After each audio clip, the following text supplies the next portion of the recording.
ከጥቂት ጊዜ በኋላ ኢትዮጵያ ውስጥ ለትዳር የሚፈለጉ ወንዶች ሰልካካ አፍንጫ ያላቸው ወይም በተለምዶ መልከ መልካም የሚባሉ አይደሉም። ሴቶች ቆንጆ ወንድ ማለት ሃንዲ ወንድ ማለት ነው። መስራት የሚችል ወንድ ማለት ነው። ስትመርጡ አፍንጫውን ብቻ ሳይሆን እጁን የሚገለገልበት መሆኑን ማረጋገጥ አለባችሁ። አሁን በአሜሪካን ሀገር የሚኖሩ ኢትዮጵያውያን እንደሚያውቁት አፓርትመንት ተከራይታችሁ መብራት ቢበላሽባችሁ መብራት የሚሰራ ሰው መጥራት በሰዓት የሚከፈል ስለሆነ የሚያዋጣ አይደለም። ብዙ ሰዎች ራሳቸው መብራት ቀጥለው ማስተካከል ይችላሉ። የልብስ ማጠቢያ ማሽን ቢታጠብ ራሳቸው መጠገን ይችላሉ። ቤት ውስጥ በር ወይም ኮርኒስ ቢበላሽ ራሳቸው አናጢ ሆነው መጠገን ይችላሉ። ማጽዳት ይችላሉ፣ ማንጠፍ ይችላሉ፣ ማብሰል ይችላሉ። ቆንጆ ባል ማለት እንደዚህ አይነት እጅ ያለው ማለት ነው።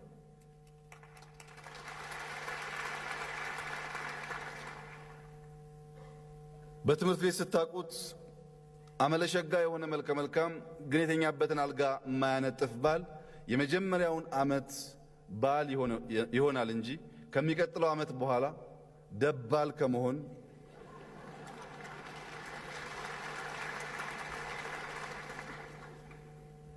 አይቀርም። ምክንያቱም ትዳር ውስጥ ስንገባ ልጅ ይወለዳል። አልፎ አልፎ ሚስት ትታመማለች።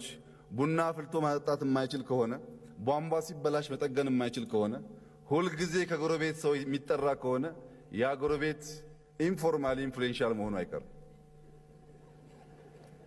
ስለዚህ ባሎች እና ወንዶች ወደፊት ጥሩ ትዳር እና ሕይወት እንዲኖራችሁ ከአፍንጫ በላይ ቆፍሮ መትከል የሚችል ማጠጣት የሚችል መንዳት የሚችል ማንጠፍ የሚችል አብስሎ መብላት ማብላት የሚችል ወንድ ተፈላጊ መሆኑንና በራሱ ደግሞ ሌላ ዲግሪ መሆኑን እንድታስቡበት እፈልጋለሁ።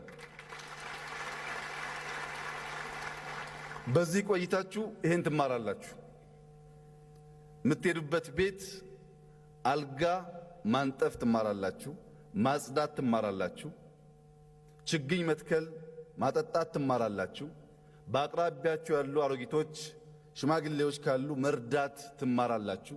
የታመሙ ካሉ ሻወር መስጠት፣ ገላቸውን ማጠብ ትለማመዳላችሁ።